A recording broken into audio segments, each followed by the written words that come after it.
महाकवि रैदास कहते हैं, अगर कोई व्यक्ति किसी से प्रेम करता है तो लाख कोशिश करने के पश्चात भी वह अगर अपने प्रेम को छुपाना चाहता है तो भी वह अपने प्रेम को छुपा नहीं सकता। किसी न किसी माध्यम से उसका प्रेम बाहर आ ही जाता है। प्रेम न मुख खोले कबहू, नैन देत है रोए। अगर माँ सरस्वती इस पूरी पृथ्वी को लेखनी पत्र बना करके और समस्त सुरतरोवर शाखाओं को लेखनी बना करके माँ सरस्वती स्वयं सर्वकालम नित निरंतर प्रेम के विषय में प्रेम का वर्णन इस संपूर्ण धरा पर करें तो भी इस प्रेम का वर्णन पूर्ण नहीं हो सकता। प्रेम के विषय में कुछ महत्वपूर्ण पंक्तियां मैं आप सभी ज्योतिष प्रेमियों के समक्ष प्रस्तुत करता हूं। महाकवि रैदास कहते हैं, अगर कोई व्यक्ति किसी से प्रेम करता है तो लाख कोशिश करने के पश्चात भी वह अगर अपने प्रेम को छुपाना चाहता है तो भी वह अपने प्रेम को छुपा नहीं सकता। किसी न किसी माध्यम से उसका प्रेम बाहर आ ही जाता है। प्रेम न मुख खोले कबहू, नैन देत है रोए। वैसे देखा जाए तो प्रेम का प्रकटन, प्रेम का वर्णन वाणी के माध्यम से संभव नहीं है। अगर कोई व्यक्ति अपने प्रेम का प्रकटन अपनी वाणी के माध्यम से नहीं कर पा रहा है तो अश्रुधारा, नयन धारा के माध्यम से वह अपनी बातों को बहुत सारे लोगों तक पहुंचा देता है। इसमें कोई संशय नहीं है। जैसा कि मैंने आपको पूर्व में कहा, प्रेम के विषय का वर्णन वाणी के माध्यम से संभव नहीं है।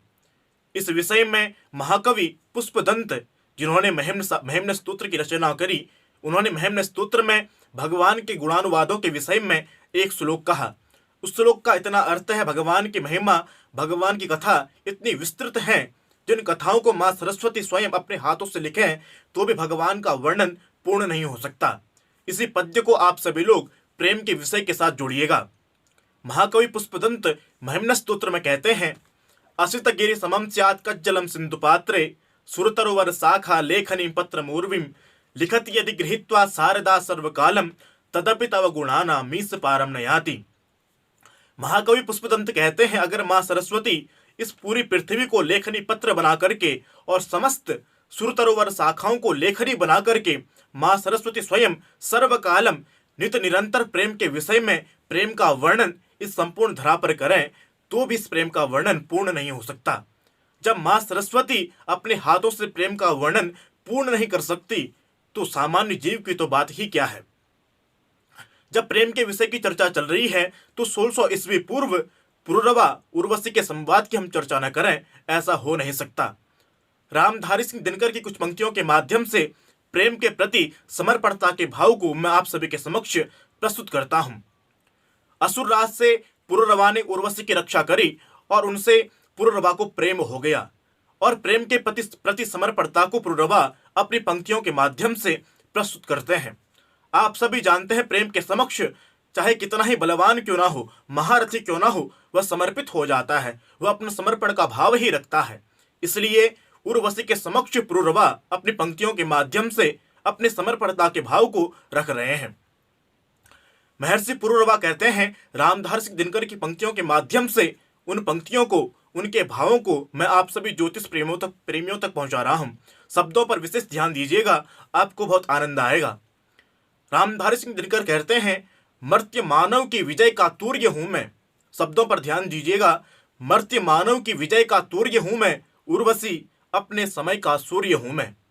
मर्त्य मानव की विजय का तूर्य हूं मैं, उर्वशी अपने समय का सूर्य हूं मैं। अंधतम के भाल पर पावक जलाता हूं, बादलों के शीश पर चंदन चलाता हूं। पर न जाने क्या बात है, पर न जाने क्या बात है, इंद्र के आयुध को जो पुरुष झेल सकता है, इंद्र के आयुध को जो पुरुष झेल सकता है। अपने पराक्रम का वर्णन पुरुरवा उर्वशी के समक्ष कर रहे हैं और अपनी प्रेम के प्रति समर्पणता को, अब उनके भावों को उर्वशी के समक्ष परिव्यक्त कर रहे हैं।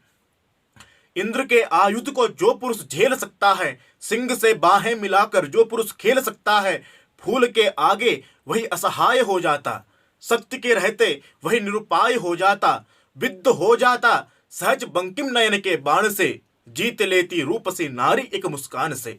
महर्षि पुरुरवा बहुत पराक्रमी होने के पश्चात भी उर्वशी से उनके प्रेम के आगे समर्पित हो जाते हैं। प्रेम के विषय का वर्णन हम जितना भी करें उतना अपूर्ण ही होता है। प्रेम वह सागर है जिस सागर में डूबने के पश्चात व्यक्ति नित निरंतर प्रेमानंद की प्राप्ति करता है। व्यक्ति नित्य निरंतर रसानंद की प्राप्ति करता है।